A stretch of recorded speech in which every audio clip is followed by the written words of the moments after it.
Hello, welcome back to the HVAC Budget Channel. I'm excited to bring you another Gerber multi-tool review today. This will be of the Gerber Flik. So, transport back to 2008. Gerber has been trying for years to catch up with Leatherman, and it just never seems to happen. Leatherman in 2004 has released a second generation wave, which improves it even more on the first generation. Later, they will release the third generation, the Wave Plus we know today. So 4 years after the wave is updated, Gerber comes out desperately trying to catch up with Leatherman with the release of the Gerber Flik. One of the major advantages of this multi-tool that Gerber will market it as is it has all outside opening tools, which will be a major improvement for Gerber's multi-tool compared to their other multi-tools, or at least it would seem so on the surface. So let's take a look at the Gerber Flik and see what it has to offer. Now, just to keep in mind, Gerber will release two of these, sort of competing with the Wave and the Surge. The other model will be the Freehand. So not the Freehander, which is Gerber's fishing implement, but the Freehand. So the Flik will be for the Wave, and I assume the Freehand is more designed to compete against the Leatherman Surge. Alright, so one of the things obviously you can do with this is flick this out. It's a little hard to do on camera, but you can flick it out. And then one of the designs Gerber comes out with is how it springs open so you don't pinch yourself. There's a very large gap there now. But this is the widest the tool opens, so keep that in mind.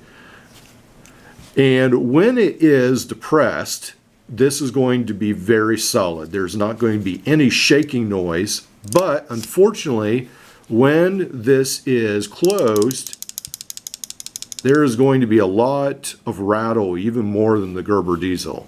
So that's one of the trade-offs. It's going to feel very, very solid once the mechanism is deployed. Very, very solid, but unfortunately there's still a rattle when it is back in the handle. So one of the things we notice about these pliers is they're very large. I've already tested these, and these seem to do a pretty good job cutting through wire. They got hung up on the plastic a little bit like other cutters, but they do a really good job of cutting the wire themselves. Alright, so let's go ahead and depress these. And one of the things we'll notice is that there's 4 large outside tool implements. There's going to be, let's just start with the serrated edge first. And again, I've tested this out, and this does a very nice job cutting through paracord.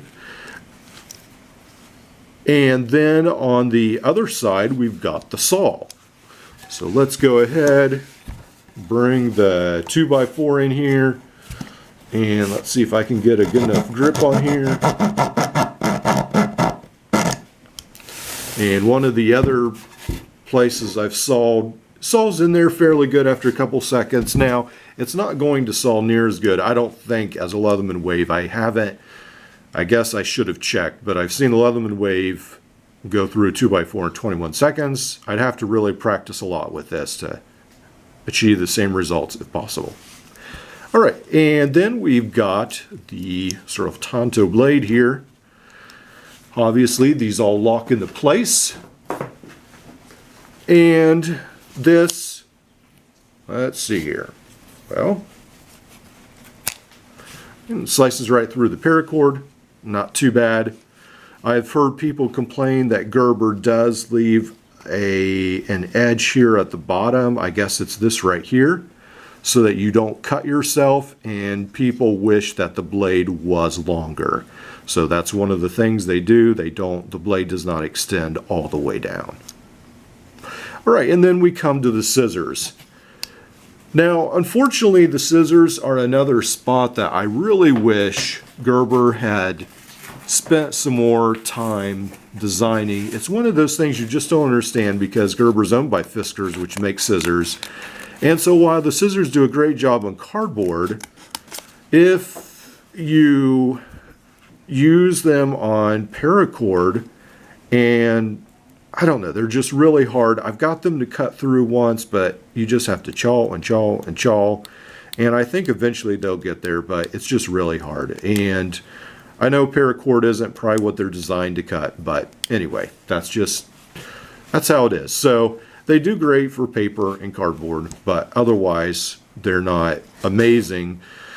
And unfortunately, in this day, even some of the cheap $20 Chinese multi-tools do a great job cutting paracord. So it is what it is. All right, so we've got the outside implements, and then you'll notice that once you extend one of these outside implements, the inside ones, well, let's try that again. There we go. Will pop up for easier access. And because of the mechanism in here, both the freehand, unfortunately, and the flick, the freehand will be a lot larger, will have the same style of implement. So these are going to be extremely short. Now, from what I understand, again, I don't really use can openers hardly at all. This can opener is the worst can opener on any multi-tool from what I've heard, so I would just probably use that as an awl if you use this for everyday carry. Or sharpen it to an awl rather.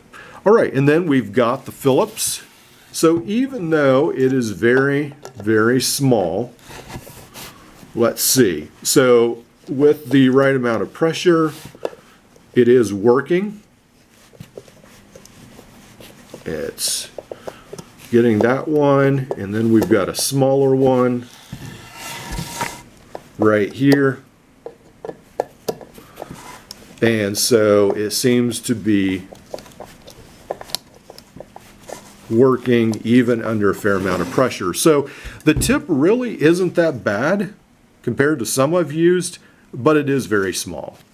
So on the other side, let's go ahead, extend this. Again, this is going to pop up, and then we've got two smaller Phillips drivers. So we've got our can opener, and not Phillips, but the straight edge. And then we've got this more micro driver as well. So the flick is, to me, sort of what the Leatherman Free is to Leatherman. It's meant to design many issues and be a huge success, but unfortunately, both the Free, the Leatherman Free, and the Gerber Flik and Freehand were here for about 10 years and then disappeared. So many people are surprised that the Gerber Flik lasted 9 years. 2008, I guess it was announced in 2007, came out in 2008, and then it's already disappeared. So it lasted for several years, and then Gerber just retired it.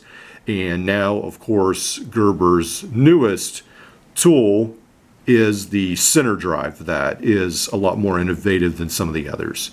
But the Gerber Flik certainly has a place in Gerber's history. They experimented with different designs, and one of the things I do love about this is that it has all outside opening tools. So if that is something that's important to you, you just want to be able to get to the knife or the saw, and you don't care about the screwdriver implements as well, this very well could be something you're very interested in. Well, I hope you've enjoyed this. Like, subscribe, and we'll see you in the next one.